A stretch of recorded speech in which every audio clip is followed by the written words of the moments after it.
I'm going to respond to what I think is probably one of the most common questions that people who are considering the purchase of a property have, which is prices are high right now.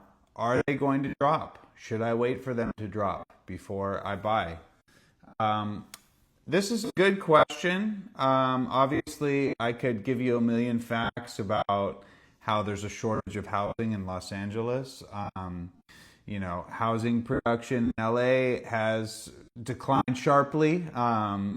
We used to make about 70,000 housing units annually in the 50s, and in the 2010s, we're now making about 15,000. So obviously, there's a million facts I could give you that would go in that direction, right? But I'd like to propose a really simple way to approach this question, which is how long do you plan to live in the home? I think that's the biggest thing, because if you're going to be there for more than 5 years, the truth is the timing really doesn't matter, because the power of compounding and inflation will work in your favor, right?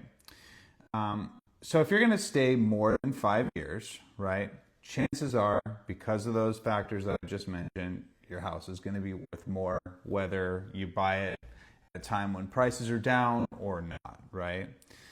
So rather than focusing on the timing, I think it's better to focus on the asset itself. Will this property work for me for the next 5 years or more? And importantly, it's not just the property that has to work, it's also the payment that has to work, right? John Gray, who is one of my all-time favorite real estate investors, he's done pretty much the biggest real estate deals there are to do. He stresses the importance of what he calls capital structure, right? Which essentially means how much savings and income security do you have at the current payment level, right? And you can think about this as a simple equation of how many months could I make this payment if I had no income, right?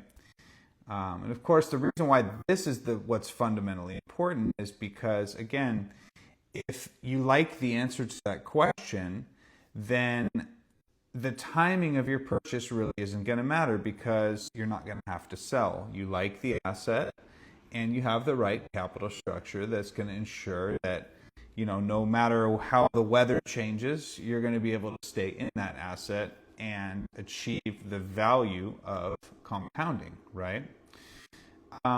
So it's more likely that the purchase is going to work for you, regardless of the timing, if your capital structure looks good. You're comfortable with the payment, you feel secure with the payment, right? And for a lot of people, this is a factor of the down payment, right? How much are they going to put down versus borrow?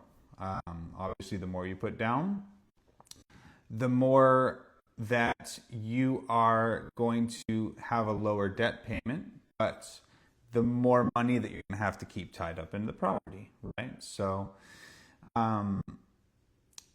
the decision about how to allocate that obviously is specific to every situation and every person. But it's an important thing, I would say more important than the timing of your purchase, right? This is because any factor that's going to come between you and keeping the property for 5+ years will stand in the way of you realizing the maximum value out of your investment. That's a fact. So if you think you're only going to stay there for a year or two, let's say, then yeah, the timing of it's going to be important, right? But if you're looking at an asset that you're going to stay with for 5 years or more, whether it's a home, whether it's an investment property, if you buy it with the right capital structure, meaning when the weather changes, it doesn't matter, you're still able to own and operate that piece of real estate, right? And you're going to hold it for more than 5 years, the time doesn't matter much. You're going to make money on the deal. So anyway, those are my thoughts on that. I hope you guys find this informative, and let me know what other questions you might have about today's real estate market.